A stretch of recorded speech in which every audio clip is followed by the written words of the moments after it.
every shout. Tune in, feel the energy ignite. Oh, rise and grind, take flight. Hey, feel the unity, the proud electrified. Yeah, under the stadium lights, religious thrive. Every touchdown, we're close to clock west. In Detroit, we stand. Get down there. Rise and grind, Detroit's calling out. Yeah, football dreams in every shout.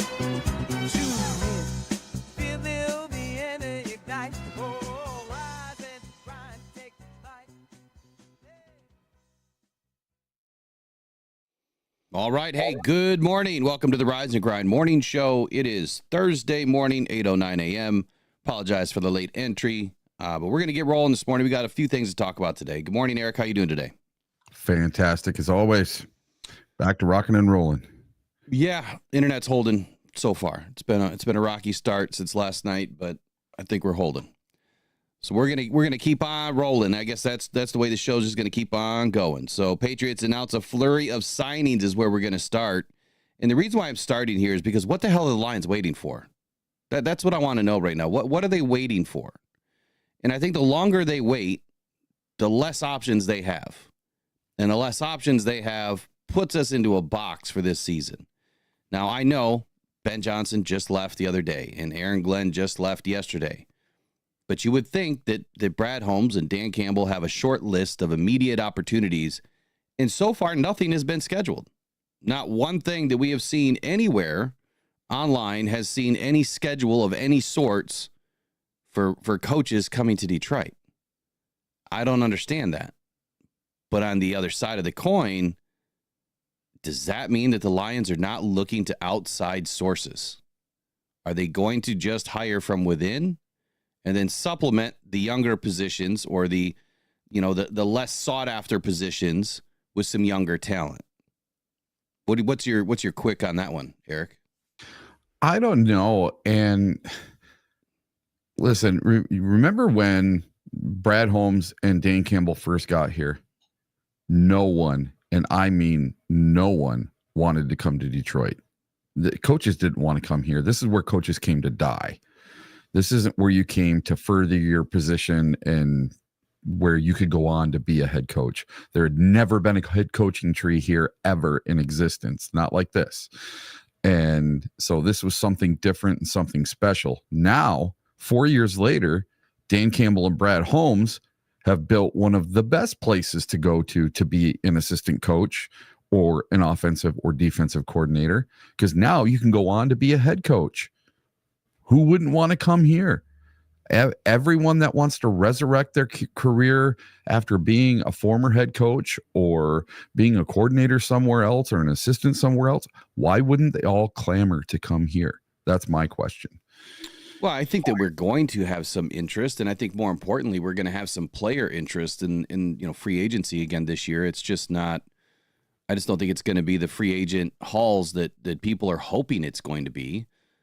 But coaching, I mean, you have to start with coaching, right? I mean, before we even get to free agency, we have to have a coaching staff.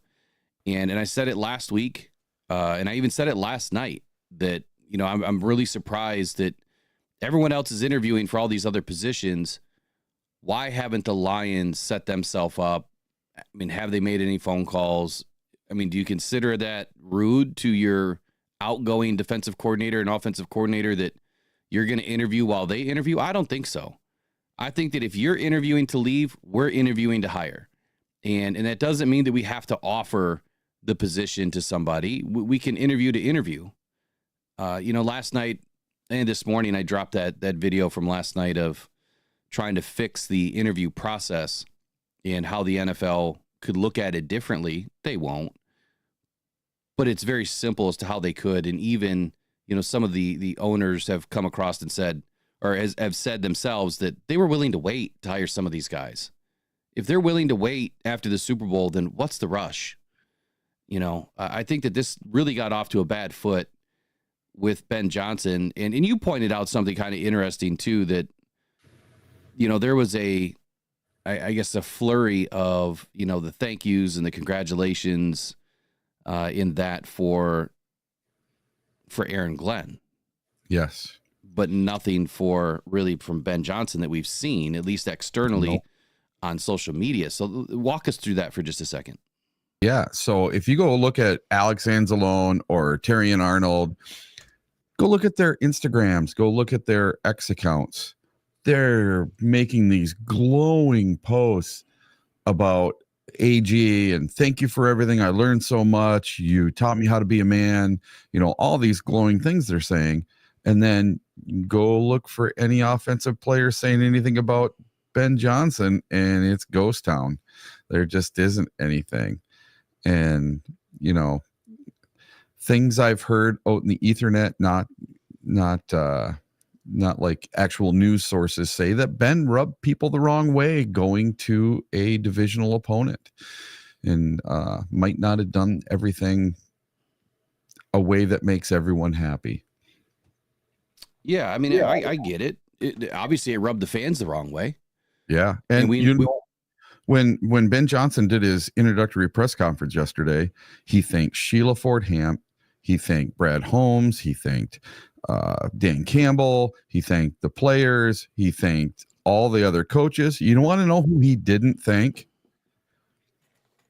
He didn't thank the fans of the Detroit Lions. So I didn't listen to his whole introductory. I just heard the very initial part of it where he was walking into the room. So recap that. Did he thank Sheila? Yep. Okay. Did he thank Dan? Yep. Did he thank Brad? Yep. And did he thank some of the other coaches on the staff? Yep. And he put up his middle finger to the fans? Basically. Okay, Ben. I see how it is, buddy. Hey, feelings mutual. Feelings mutual. I mean, let's put it this way. I'm gonna send a flaming pile of dog shit to your door is what I'm gonna do. Yeah. Go find some dog poop in the middle of Detroit, and I'm gonna wrap it up in a nice bow and send it over his way. Listen, I wanted nothing more than to be able to root for Ben Johnson. Seriously, I've wanted a coaching tree forever for Detroit. I want to root for Ben Johnson. I want to root for Aaron. I'm going to root for Aaron Glenn. I mean, no problem, no issue whatsoever.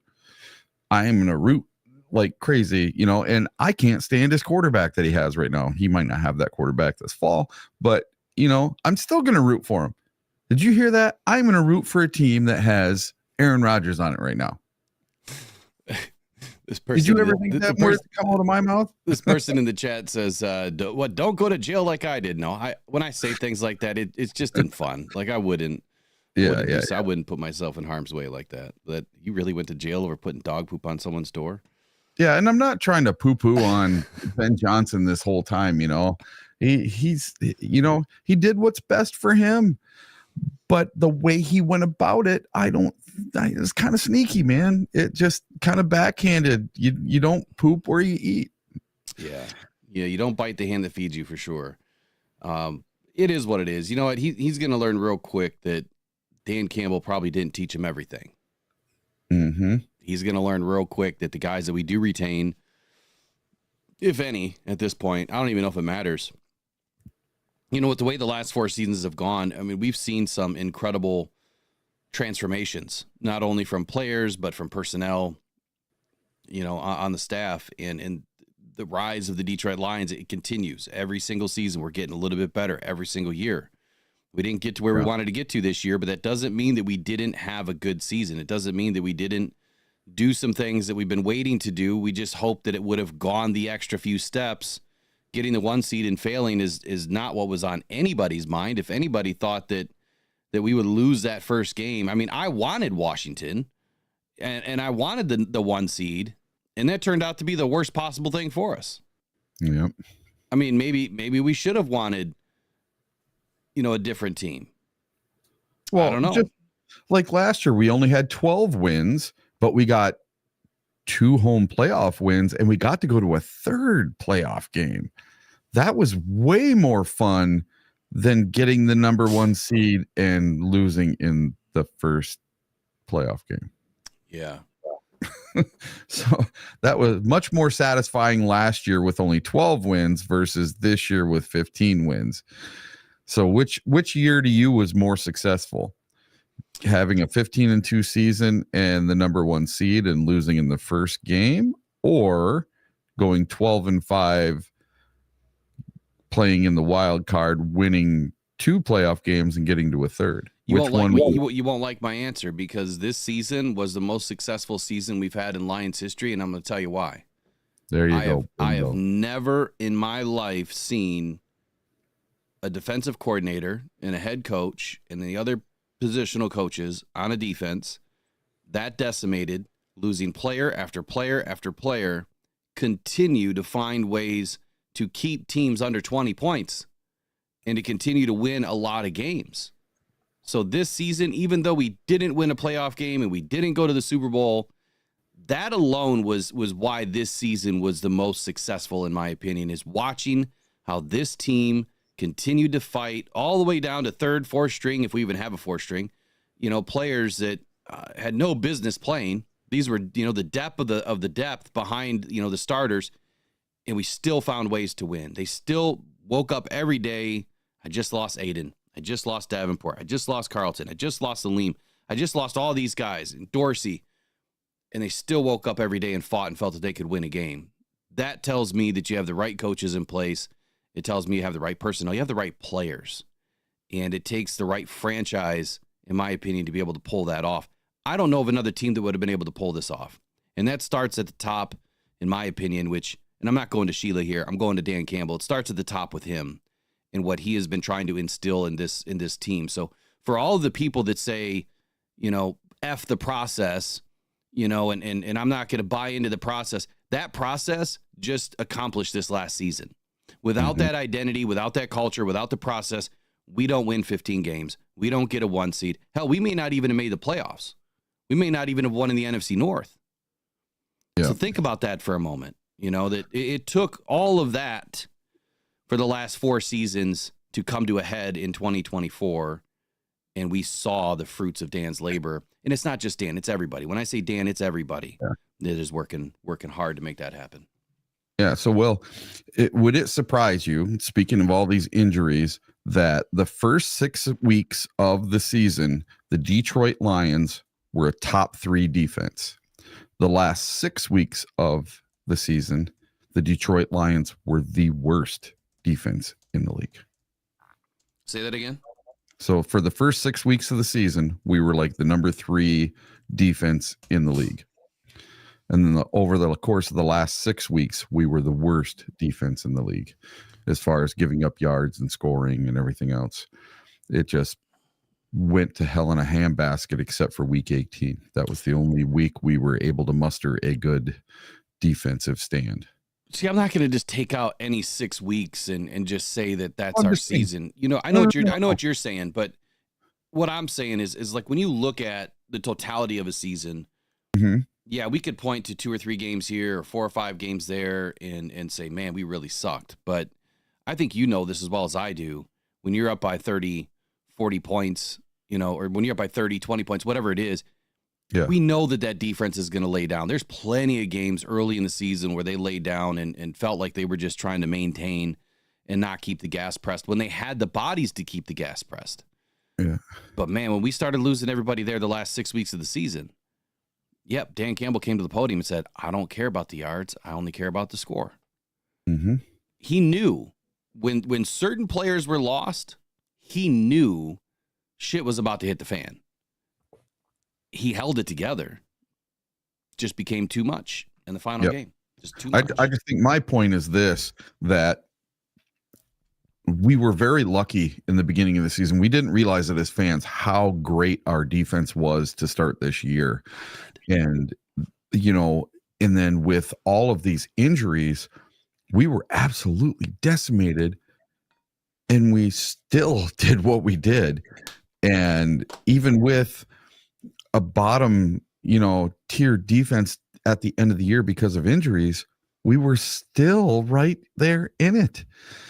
So if we can have a season like the prior year, the 2024, where we didn't have any injuries basically on defense, couple players here and there, but it wasn't all the starters going down and then the backups going down and then the backups to the backups going down. Right. I think if we can be a little healthier this year, man, we might be unstoppable. I think that we're going to bounce back with a vengeance. We still have the right mix of players and the right mix of veterans. A lot of guys coming back. So we started with the Patriots, signing a bunch of guys to their coaching staff, and the Detroit Lions, they signed Netnani Moody. I mean, that's what we've done so far. Yay. You hear my excitement? Yay. Yeah, there was a safety or something we signed too. Yay. I don't have my small finger flag. I'm waving it though. Yeah. So the Patriots, I mean, they've done it right away. Not only did they lock down Mike Vrabel, who's going to get another opportunity at this, but they poached Terrell Williams from the Detroit Lions, who in my opinion is going to put together probably one of the best defensive lines, if not one of the best defenses over there in New England. New England wasn't, I mean, they weren't bad on defense per se this season. They were missing some players, but he's got more than I think what he needs. I think he's going to be just fine over there. But then they added Josh McDaniels, who gets to come back. Didn't he win like 6 Super Bowls in New England when he was there? Or he's won like 6 Super Bowls in his lifetime or something. The guy knows what he's doing. Why couldn't the Lions bring somebody in like that? I mean, would we have wanted a guy like Josh McDaniels? I don't think so, because that's a completely different system than what we've been running. I'm sure they just want to keep it going similar to what we had with Ben Johnson. Yeah, but if you think about it, Josh McDaniels, was he not the offensive coordinator or passing game coordinator for Tom Brady? Yep. So that's a statue back there just throwing the ball like Jared Goff. So I'm sure he knows a few things. And I look, Josh McDaniels, he has a wealth of knowledge. Not everybody likes him, as a person or whatever. I don't know why, but maybe it's because they won too much. That dude would have been an instant hit, I think, in Detroit as far as what he's able to dial up. But he's gone, so it doesn't matter. I'm not even going to talk about it. Josh McDaniels, he's had 2 different head coaching stints that both ended in disaster. This will be his 3rd trip back to New England. So I don't know. Well, sometimes coordinators are not coaches. Yep. And that's sometimes coaches are not coordinators. They are really good at what they are really good at, and they are really bad at what they're supposed to be good at.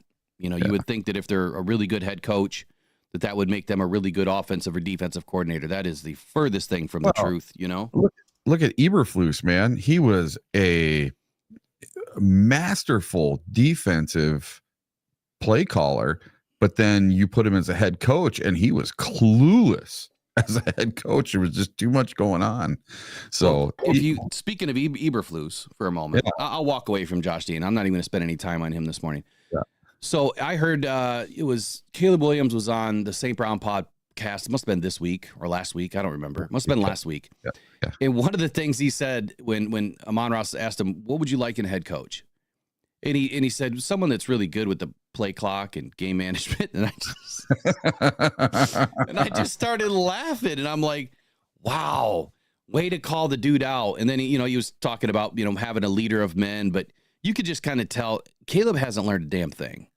No, I think he is the most, I guess he fits with Ben Johnson because I put them both in the grimy boat together.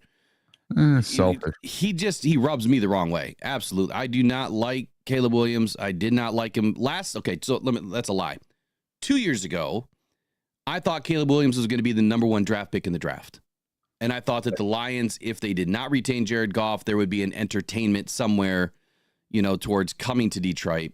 That could have been a possibility had we not won, as many games as we are winning. But as I watched him progress through his last season, and then I got to hear him more, talking to the media, I'm like, something's off with this guy. I don't care about his talent on the field. Something's off. And then he collapsed in his last season. USC was terrible that year. I had zero respect for, where he was and where he transformed to. I felt like he thought that he was all the way up at the mountaintop, and then he collapsed because he knew that he was going to go into the draft. He knew that it was a weak draft for quarterbacks, and he was going to be the guy that was going to get taken either way. He already had it in lockstep with Chicago when Chicago had the number 1 pick. But I watched Jaden Daniels rise, and I watched him throughout that whole season be a different style of a quarterback that just made sense. Like, he's got the talent. And when you watch his footwork, when you watch the way he commanded, the offensive plays in the offensive line. I mean, just everything that he did from start to finish was head and shoulders above what I witnessed from Caleb Williams. And someone just said it the other day. It might have been his offensive coordinator. I don't remember now, but they said something to the fact that Jaden Daniels is a young quarterback by birth certificate, but not by talent or something, not by what he is on the field, something to that effect. I mean, you get what I'm saying. And it makes perfect sense. I mean, the guy's head and shoulders above where he should be. And that's why I'm kind of rooting for him to try to finish the job. I don't think that the Commanders will finish the job. I think it's now the Bills' Super Bowl to lose. But it's interesting when you watch these guys kind of go through the last couple years of their college, seasons, and then where they end up in the NFL. Sometimes you've got these great players that just turn out to be busts. Sometimes you have these great players that take 3, 4, 5 seasons to be marginally good. And sometimes they hit the ground running. And I don't think that Caleb Williams is going to be any better next year than he was this year. If anything, they could be worse. I just don't see, I expected Ben to be gone, but I just don't see where he's going to transform that offense with all the things that he wants to do and has done. I think it takes a certain athlete. I think it takes a certain brain or a collective of brains. I don't know the intelligence level of the people in Chicago as far as, did they take the old Wonderlic style of test? You know what I'm saying? Where is their brain level at compared to like Jared Goff, who we know is incredibly smart, or Amon-Ra St. Brown, who we know is incredibly smart, Frank Ragnow, incredibly smart. I mean, the guys that we have in Detroit aren't just football players. These guys are incredibly intelligent adults, outside of football. So it'd be interesting to see what happens. Question, though, is why did the Jets make the right choice in hiring Aaron Glenn? If you were just to answer that in 2 minutes, what would you say? Well, if you go back last year or the year before, they did a vote on who the best coordinators are by the players themselves. And Aaron Glenn was voted the number 1 best assistant coach or coordinator coach in the NFL. Players love him. They love to play for him. He's more of a leader, and I think he's more built for it than Ben Johnson is, even to be an actual head coach. He's got more of the pedigree. He worked with Bill Parcells. Bill Parcells talked super glowingly about him today or yesterday. And I just think he's got the right stuff. He's got what it takes to be a good head coach, because a head coach, you're handling everything. It's not just, when to call a timeout or when to call this play. You're listening to everything the defense does, everything the offense does, special teams does. You have to manage the clock, manage the timeouts, manage the red flags going on the field, everything. And then you got to manage the people themselves, all the players. What if your receiver comes out and he's mad because he's not getting the ball? You got to be able to handle that situation and talk him down, talk him off the cliff. And I just think AG is calm enough of a demeanor, but yet demands respect. And the demanding respect thing might be something that Ben Johnson doesn't necessarily have. He's a little more of the cocky young guy to me. So I think Aaron Glenn doesn't have the cocky personality. He's got the more of a demanding respect, and you get respect by giving respect. Oh, 100%. I mean, that's kind of like the age-old golden rule, right? You treat others like you want to be treated. Where the hell has that been? I mean, it doesn't even exist in YouTube land. You've got people just talking massive crap about other people and spreading lies and disinformation. But it's not just there. It's Twitter. It's every social media. It's all over the place, But if you want to treat people like you want to be treated, it's funny how things really work out in the end, and how your relationships are stronger, and the things that you're able to accomplish is at a much higher level than if you're just trying to constantly pound people into the sand, right? And trying to make people look bad. Or let me know if my audio is good, because I'm trying something different today. And I can't tell if it's good or not, because in my ears it keeps fading. But anyway, before I go on, let me just double check one thing. Okay. I just got to double check the volume here in the PC settings, and then okay. Yeah. One thing I think is that AG is going to love his new cornerback, Sauce Gardner. I think that is a match made in heaven. Oh, of course. I mean, he's stepping right into a perfect situation with one great piece on his defense. I'm not so sure about this Aaron Rodgers thing, but here's where I was going with this. I think now I forgot. Hey, really quick. There was somebody online that said they'd pay $50 to see that initial meeting between Aaron Glenn and Aaron Rodgers. I'd pay more than that. I would love to be a fly on the wall. I'd love to be in that meeting. I would love. Yeah, that's going to be. I think Rodgers knows he's in for it. So the New York Jets. I mean, they've just been as dysfunctional of a team, I think, as they get. But they made the best of this offseason, in my opinion, so far, or what is considered, our offseason when we're done playing football, right? By hiring Aaron Glenn. And they did this on Wednesday. And quickly we've heard of the type of coordinators that Aaron Glenn is looking at bringing in. And he's done one thing that Ben Johnson may or may not do. But, Ben Johnson said he's not going to poach a bunch of coaches from Detroit. That's yet to be seen. There was some rumors with Aaron Glenn that there might be a couple of guys that follow him. We'll see what happens. Either way, I'm not as mad with Aaron Glenn as I am with Ben Johnson. But Glenn, being a former first-round pick of the Jets, 12th overall in 1994, he played 8 of 12 seasons in New York. He earned 2 of his 3 career Pro Bowl selections with that team. But he never really eclipsed everything he wanted to, while playing in the NFL. Obviously, he's been, one of the best coaches around for many, many seasons. He was one of the best cornerbacks in the league for a few seasons. He obviously returned to football after, his playing days as a personnel scout with the Jets in 2012. And then he became a college area scout in 2013. And then he dove into coaching. And then he worked with the Browns as an assistant defensive backs coach in 14 and 15. And then he was with the New Orleans Saints as the defensive backs coach in 16 through 20. And then he landed with Detroit. And I think that's where things really started to take off for him, because he could finally just be himself, right? I don't think that Aaron Glenn ever felt like he was under the thumb of Dan Campbell. Like, Dan wanted these guys to be themselves, to do what they do, and to impress the young minds around them the only way that they know how, which is the right way. And to coach these guys like you are a head coach, not that you're like a coordinator. Coach them like you are the head coach.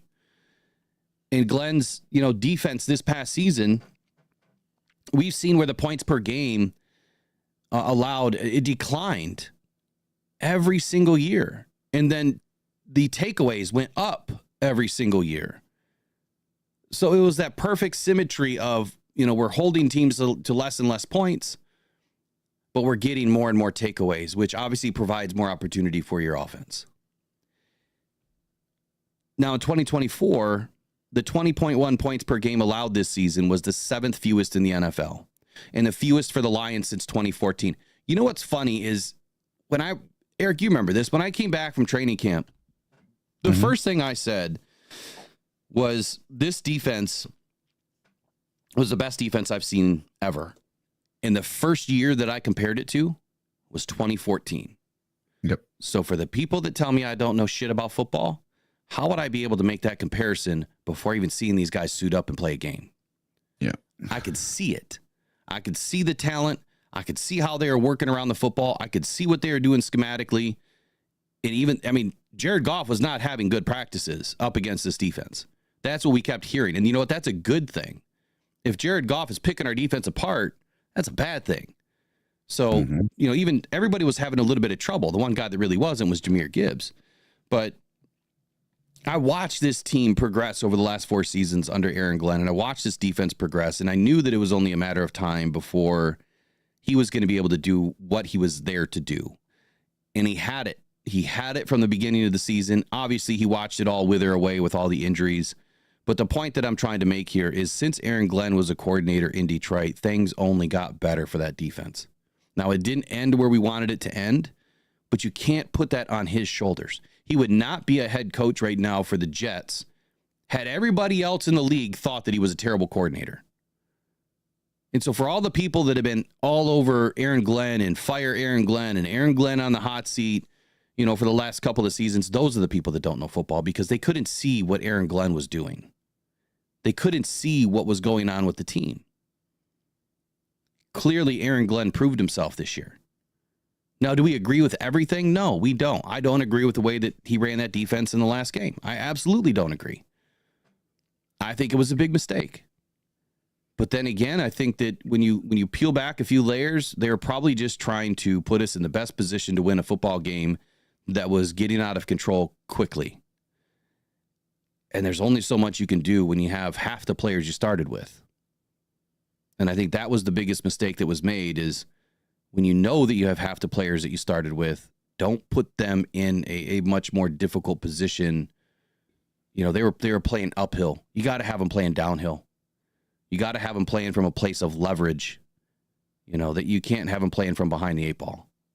And I think that's what lost us the game, along with some of Jared Goff's interceptions, along with some of the things that happened on the offense and Ben Johnson's calls. It was a culmination of everything, but Aaron Glenn is absolutely the right choice for New York. It is a dysfunctional football team, and if anybody is going to be able to turn it around, hopefully it's Aaron Glenn and the general manager. I don't even know if they've hired Lance Newmark. I know that they're re-interviewing now somebody else, so Lance wasn't a lock the other day. Mm-hmm. So I don't know if they've hired anybody yet, but give them a couple of seasons, and I think that they're going to be back. They're going to be back playing good football. Isn't it kind of strange that they hired their coach before they hired their GM? I don't think so. I think that when you have a guy like Aaron Glenn, you're comfortable that that he's A, going to be able to get along with probably anybody, and B, he's now going to be part of the process of finding a GM, maybe sitting in on some meetings, as long as he's got that good cooperative relationship already with Woody and everybody else that's a part of that team, from a front, the office, the executive office. He's probably going to be part of it, is my guess. I think it makes more sense that you either have the GM involved in hiring the coach or the coach involved in hiring the GM, and you figure out a perfect symmetry there. But it's a great opportunity for him. I'll be watching the Jets this year. I'll tell you what. Yeah, and they're reminding me in the chat that that's the same thing that the Lions did. They hired Campbell a couple days before Holmes. I think so. I think it was literally a day or two before. So, yeah. Okay, former Detroit assistants are finding new homes. Everybody wants to know about Hank Fraley.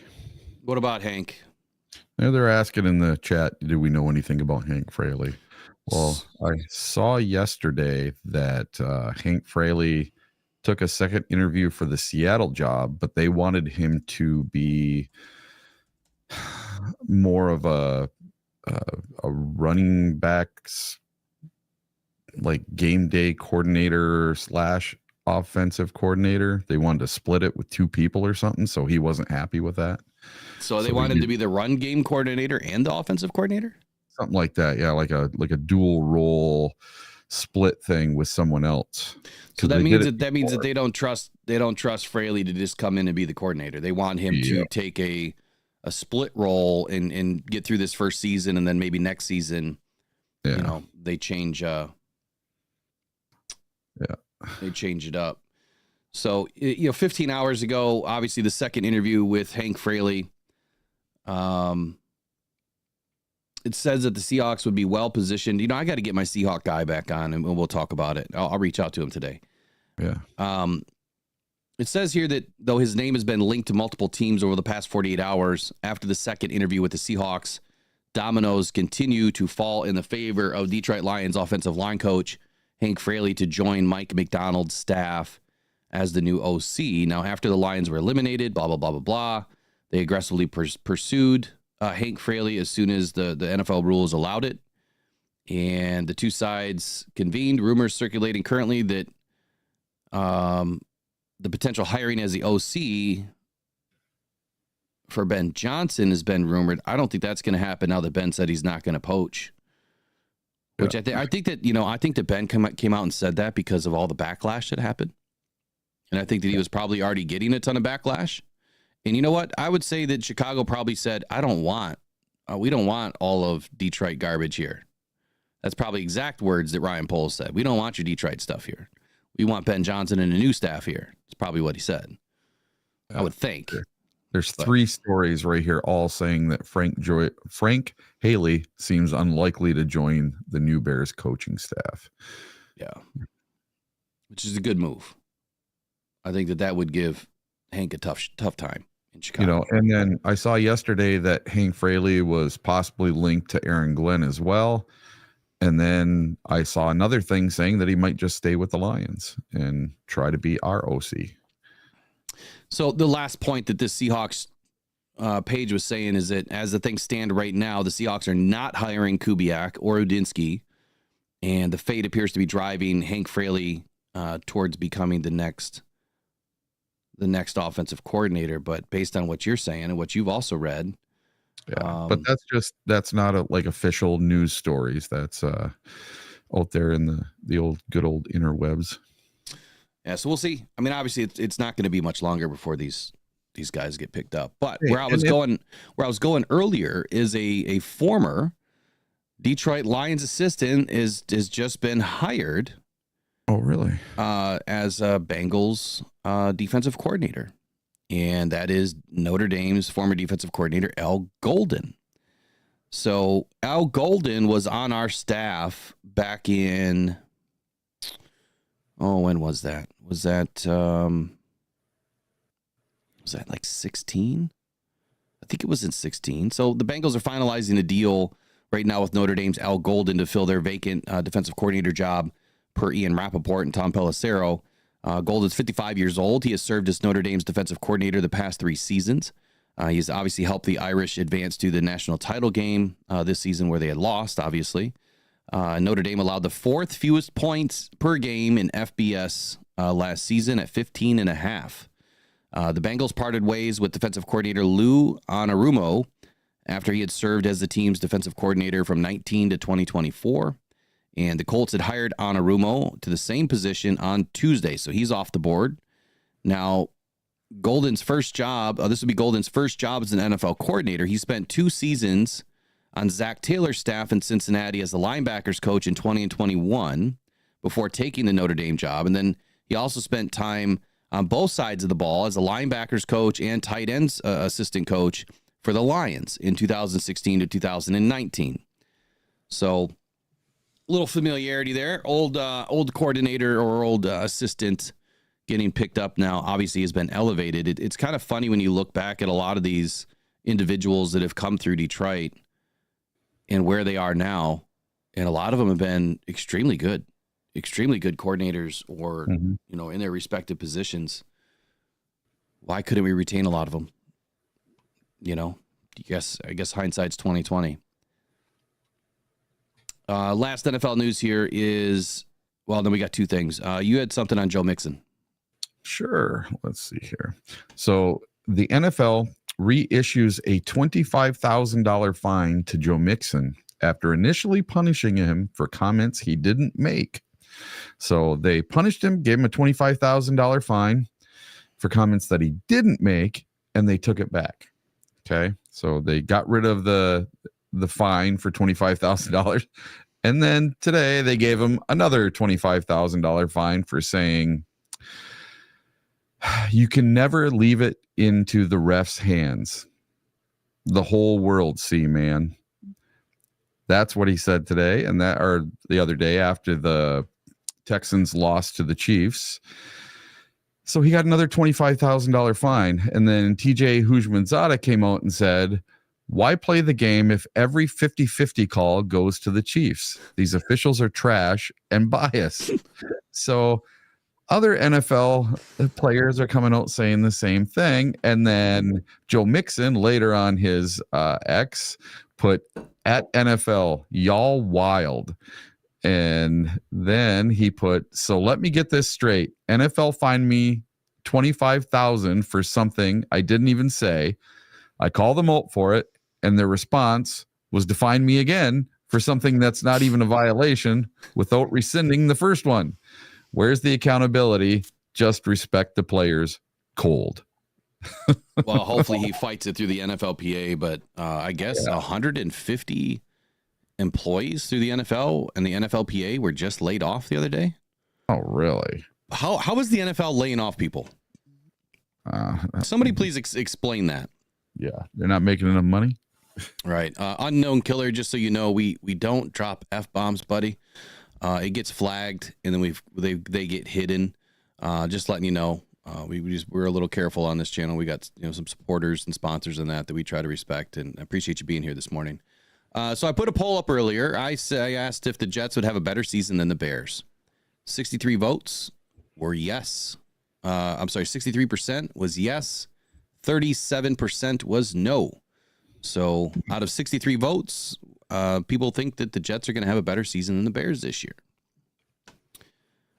Where was I going next, Eric? I don't know, but do you think the Jets were that far off this year? Yeah, I do. I think they have some good pieces, but it's dysfunctional. There's too many issues going on. When Aaron Rodgers is gone, that team will be able to fly. They made a huge mistake on bringing in that massive contract and Old Man River, that busted his Achilles the next season, or the first season he was there. And then last season was just a mess. So once he's gone, they're going to be able to fly. Well, it'd be interesting to see what they do this year with their draft picks. Would it surprise you if I told you that the New York Jets had the number 3 overall total defense? No, it really wouldn't. I mean, I think their defense was good. I mean, there's nothing wrong with their defense. But you still need a total team, right? So if you have the number 3 defense, why couldn't you win a lot more games? If defense wins championships, if defense is everything in the NFL, why couldn't they win football games? Yep. And our Lions finished at 20th in overall defense. It's crazy because we were in the top 7 for the longest time. Yep. That end of the season crushed us. Well, it is what it is. I mean, we still have bits and pieces of the defense from last season that obviously was way better than any season prior. You can't ignore that. It's just now it's going to be a different look. It's going to be a totally different look. And I hope that what this defensive line learned from Mr. Williams this year sticks with them, because I mean, you could see the change immediately in what they were doing. I'm really surprised that he left. And I can only imagine that he left because he was not offered a defensive coordinator position, which really burns me up. All right, so Liam Cohen. So anybody that was interested in Liam Cohen as the offensive coordinator for the Detroit Lions, he has removed himself from the running. He was being looked at for the Jacksonville Jaguars head coaching job, but now he's going to remain as a Tampa Bay Buck as an offensive coordinator. And this is one of those few instances where you see that a coordinator gets a new contract and sticks around. Yep. So he obviously got a boatload more money. We don't know the details yet. Probably won't know the details of what he got in this new contract, but he was somebody that I had on my short list. When you look at what he's done in the passing game for that team, we would love to have something like that come into Detroit, where you have the similarities between the two styles of offense there. The difference is obviously Baker has a little bit more, a little bit more in his feet than Jared Goff does. Mm-hmm. And then last bit of NFL news, Tennessee Titans. They're saying that they're not going to pass on generational talent with the number 1 pick. So if we look at, what players are being touted as the number 1 overall pick right now? Where are these guys supposed to go? Let me go in here. So right now, according to one source, Travis Hunter is the number 1 ranked player in this year's draft. Ashton Genty, running back, is the number 2 overall rated player, and Kelvin Banks Jr. is the 3rd overall ranked player, offensive tackle, and then Shedeur Sanders is number 4, and then wide receiver McMillan is number 5. Mason Graham, defensive tackle out of Michigan, is number 6. Abdul Carter, defensive end edge, is number 7. And then it goes to Cam Ward at number 8. Princely, not even going to pronounce his last name yet, defensive end out of Ole Miss, number 9. And then cornerback, Will Johnson out of Michigan, number 10. So when you look at generational talent, out of all of those names, if all of those names remained in the top 10, which I doubt that they will, last year we got pretty close to a lot of the players where they were going. We hit a couple for the Lions, and a lot changes between December and April. Well, we're almost into February now. Not much is going to change, but it is going to change. If they're not going to pass on generational talent, there is only one name on that list right now that I would say is generational talent. Who would you think it is? Travis Hunter. Travis Hunter, 1,000%. I don't know that whoever gets him is going to allow him to play two ways. It hardly ever happens. The last guy to really do it at a high level, probably Deion Sanders. And it just so happens that he's been trained by Deion Sanders for the last couple of seasons. But Travis Hunter, to me, is generational talent if you're going to allow him to play both ways, which I don't think is going to happen. Is he a better corner or is he a better receiver? I think he's a better corner than he is a receiver. So I don't know if you're going to waste a number 1 overall pick on a cornerback. So who would it be? What do the Titans really need right now? Any thoughts? Probably be Shador or Cam. Yeah. I'm thinking that they're going to try to go after a quarterback. And to be honest with you, I mean, you have the number 1 overall pick, so why wouldn't you trade back? If you think that Cam or Shador is going to slip at all, which they should, I can't imagine they're going to go, both picks taken in the top 5, depending on which teams are picking where. I would say that you could probably drop to the top 5 and still get one of them. That would make the most sense to me, is to pick up more picks. But I just found it interesting that they're not going to pass on generational talent. And it'd be interesting to see if that's Travis Hunter. So, all right, I had a question in here. Did I look up anything on what's his name? What was his name again? Where was it? Where's the question?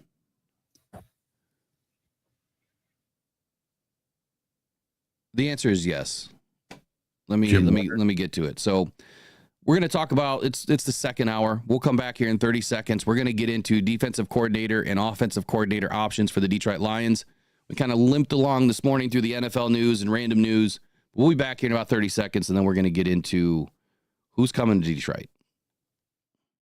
Thousands of people are discovering Uper Lights, Michigan's newest, funnest rock to go find on the shores of the Great Lakes. Don't go out with just any light. Try the Convoy C8 from uperlights.com. It's guaranteed for life, and you'll find all the ones everyone else misses. Quality UV lights that are perfect for Uper Lights, with prices starting as low as $20. Please make sure to visit uperlights.com for all your UV flashlight needs, with the best guarantees on the market. Just what you wanted and not what you didn't.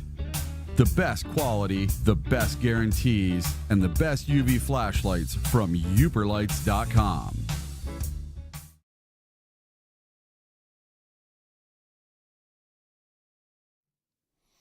Okay, we're back. Let's get into it right away. Eric, I don't know how much research you did yesterday. I know you sent over a few things last night. So defensive coordinator options. If you had to pick one internally, who would it be? Probably Kelvin Shepherd. I think he has been groomed from day one to take over as a defensive coordinator. He is one of the people, along with Ben and Aaron Glenn, that went to these meetings once a week to learn how to be a head coach and how to further yourself as a coach. So I truly believe, just like when Dan Campbell brought Kelvin Shepherd in, he's like, man, I'm going to go get a haircut. I want to look the part, should I go get a haircut? And Dan's like, no, keep your hair. That's who you are. Be who you are. Don't try to be somebody you're not. And Calvin's like, oh, okay. I get to be me. This is awesome. and he coached for the first time, and he's done it for 4 years now. He's been around long enough. I think he deserves at least a shot at this job if he doesn't get it.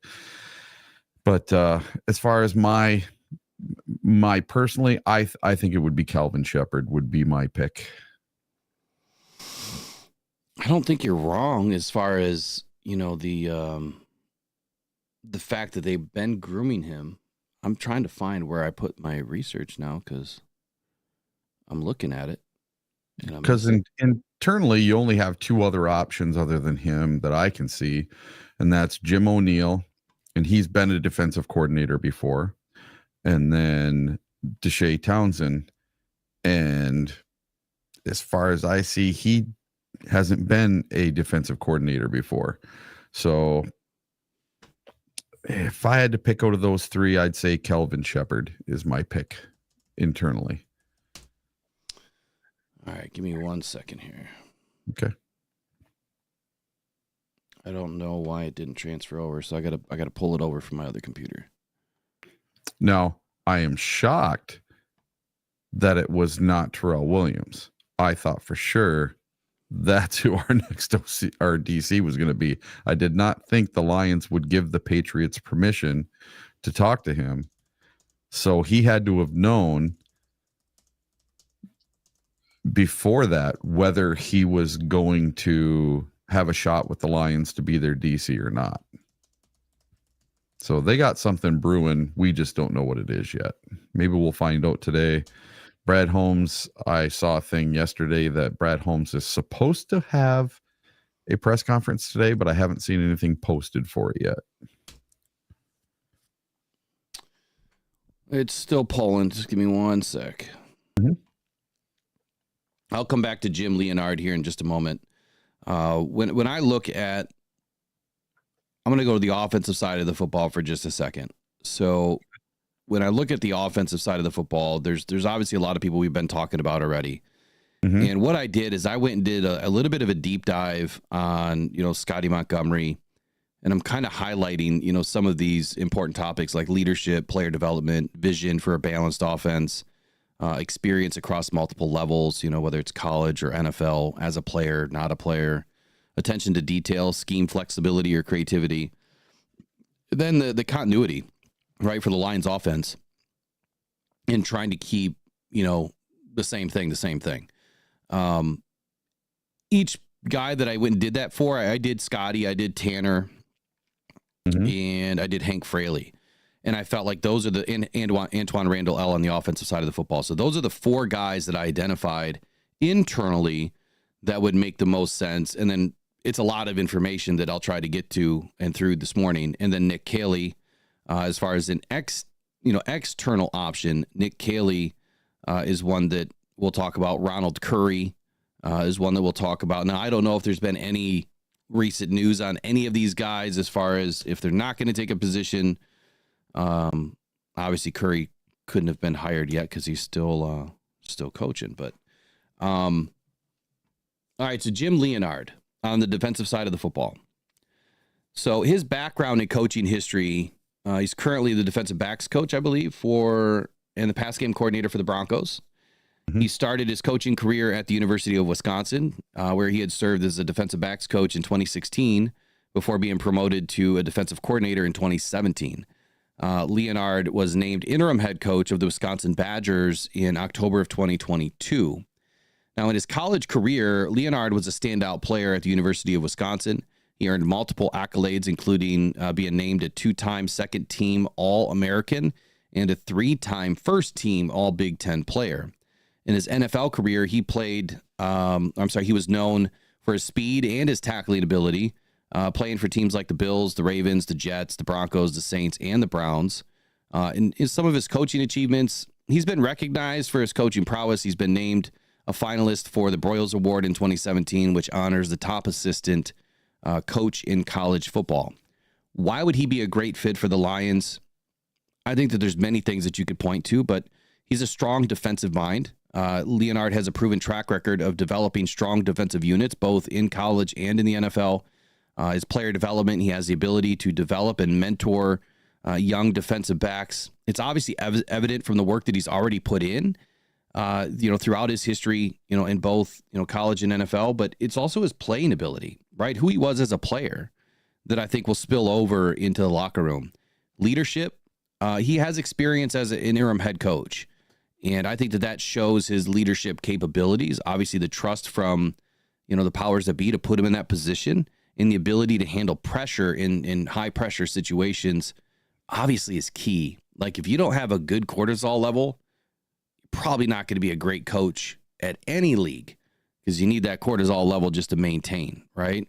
The fit with Dan Campbell's vision, Leonard's defensive philosophy aligns fairly well with Dan Campbell's vision for the Lions. It focuses on discipline and aggressive defense, but a man style of defense is what Dan Campbell's still wanting to run. So I think that there's some similarities here. I think that there are some opportunities for Jim to probably have a pretty good look. Let me pull up Wiki real quick and kind of run down some of the other things about Mr. Jim Leonhard. So he was a defensive backs coach, like I said, pass game coordinator for the Broncos. As a player, Buffalo Bills 05 to 07, Ravens 08, Jets 09 to 11, Broncos back in 12, Saints 2013, and then the Buffalo Bills again in 13. Buffalo Bills again in 13, and then the Browns in 2014, where he ended his season. As a coach, Wisconsin 2016, defensive backs coach. Wisconsin from 17 to 22, he was the DC and the defensive backs coach. And then in Wisconsin in 2022, he was the interim head coach. He had a short stint in Illinois in 2023 as a senior football analyst. I don't know how you take that position after what he just did. It seems weird to me, but whatever. And then with the Denver Broncos, 2024 to present, defensive backs coach, pass game coordinator. Here are my concerns. Very, very short stints of coaching. He's only been coaching since 2016, and he's only been in the NFL for this season. So that gives me a little bit of pause, if you will, about his ability, being able to take over a defense that, I don't know, we're going to require a lot out of the coach, right? We're going to require a lot out of someone that can have a lot of flexibility, but also be able to understand the nuances of the different styles of the defense that we need to run between man and zone. I don't know that he has enough experience. I think that he has a lot of great, accolades to his name and the things that he's done, but I just don't know that he has the experience level right now to take over this defense. It would kind of be it would almost be like putting a brand new coach into a position for their first time based on the level of experience that he has. I hope that I'm making any sort of sense here, but the fact that he's primarily been in college doesn't excite me, that he hasn't spent a lot of time in the NFL. However, we've seen some amazing college coaches come into the NFL and knock it out of the park. So I guess there's that. What are your thoughts? Yeah, it wouldn't be somebody that's on my radar. I know he worked with Patrick Surtain, but I would hope that the Lions would pick someone with just a little bit more experience.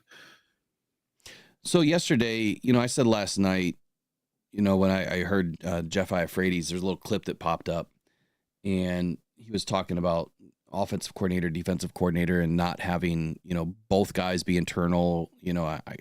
I kind of agree with this, and I said it last night that I agreed with this, that it would make sense to at least have one guy that has a lot of experience. And I personally, too, think that the defensive side of the football is probably the most important. And the reason why is because you already have an offensive-minded Dan Campbell. You already have an offensive or quarterback that could run this offense probably by himself. And depending on who we keep, depending on who sticks around, if Tanner sticks around and Hank sticks around, if Mark Brunell sticks around, unlikely that they all stay. But if they do, you still have the main guts to your offense.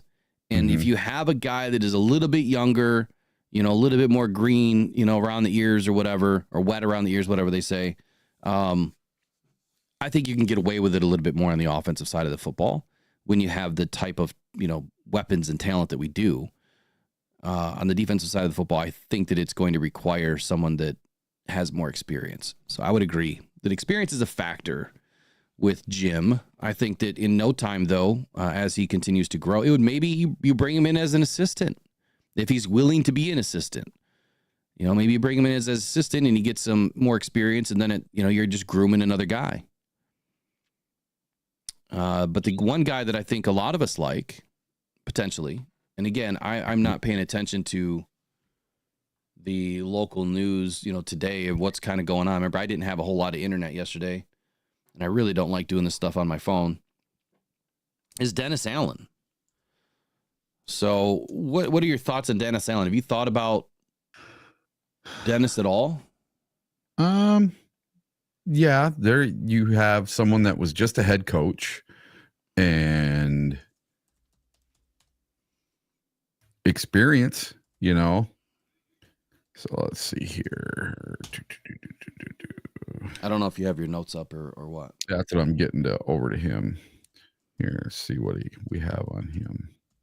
So Dennis Allen.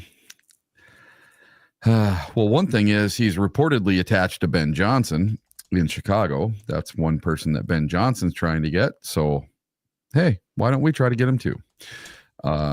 He's a former Texas A&M standout, and he served as a graduate assistant when Campbell attended the school in the late 90s. So there's your Campbell 6 degrees of separation. I'm sorry, what was that last part you said? So, how Campbell likes to have people that have ties to him. Well, he was a graduate assistant when Dan Campbell attended Texas A&M back in the late 90s. Okay. And then a decade later, after a successful 1-year stint as the Broncos defensive coordinator under John Fox, the Raiders hired Allen as their head coach. So he has been the Raiders head coach, and then he was the Saints head coach. And Allen overlapped with Campbell for 5 years in Peyton's staff and served in New Orleans. Yep, and served as Glenn's boss before he came to Detroit in 2001. So there you go. There's 5 years they worked together. So I would say he would probably be a pretty natural fit. He's been a head coach. He's been a defensive coordinator. Why not? Lots of ties to Dan Campbell. There you go. He might be one of the better external fits that I can see. So real quick, if we want to get ads off for the last hour or so, just smash the like button real quick. When we get to 75 every day, we turn ads off. And the reason why we do that, if you're new, if you're listening for the first time this morning, we don't want you to have to watch ads. We really don't. But the only way that this show can grow and get out to more people is if we get the likes up, the impressions up, and then that way it'll get out to more people. And then we turn the ads off. I did the calculation the other day. I told Eric about it. It's about $5,000 a year that I would give up on turning ads off for at least an hour of every morning show. It's roughly $5,000, depending on when they're paying and how much they're paying. So clearly investing in you, the fan, so you don't have to go through it. I wish I could just turn that into like YouTube premium subscriptions. And I'm really trying to get YouTube to do something like this. I've been communicating to them every month. Here's what I would love to see as a new feature. And so far, it's got no response. So, not that I'm expecting one. So here we go. Here's Dennis Allen. Why he could be a strong defensive coordinator candidate for the Lions. To your point, obviously Ben Johnson's going after him. He does have history in the NFL as a head coach. He has an extensive coaching background. Allen is coached at various levels from college to the NFL, including positions like defensive coordinator, assistant coach, and even head coach, right? So this diverse experience does provide him with a well-rounded understanding of the game and what he's going to deal with from a player perspective. In the NFL, he's had some success, right? He's been part of successful defenses, particularly during the time when he was with the New Orleans Saints. He contributed to a Super Bowl victory. And that, again, if you're looking at comparisons and check boxes, that's a checkbox right there. Been to a Super Bowl, knows what it takes to get there, worked under Sean Payton, has the linkage to Dan Campbell. So there's a lot of boxes checked. Now, did Dan Campbell and Dennis Allen get along? I don't know.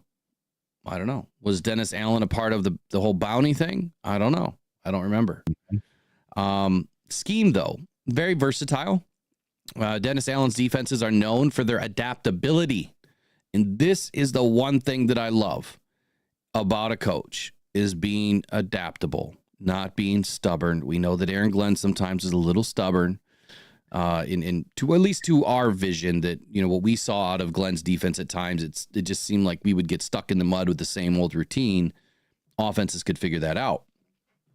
Now, he can effectively deploy multiple fronts and coverages because he's done various of them throughout his coaching career. He does have an emphasis on pressure. Allen's defenses often prioritize generating pressure on the quarterback, which obviously we have, Aiden Hutchinson, assuming he comes back healthy, and Ali McNeil and DJ Reader, and of course Jack Campbell in his third season.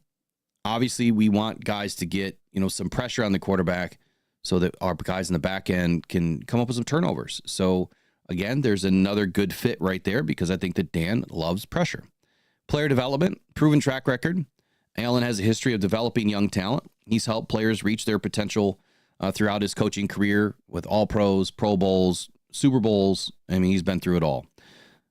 Potential benefits, right? You got to weigh these benefits, pros and cons.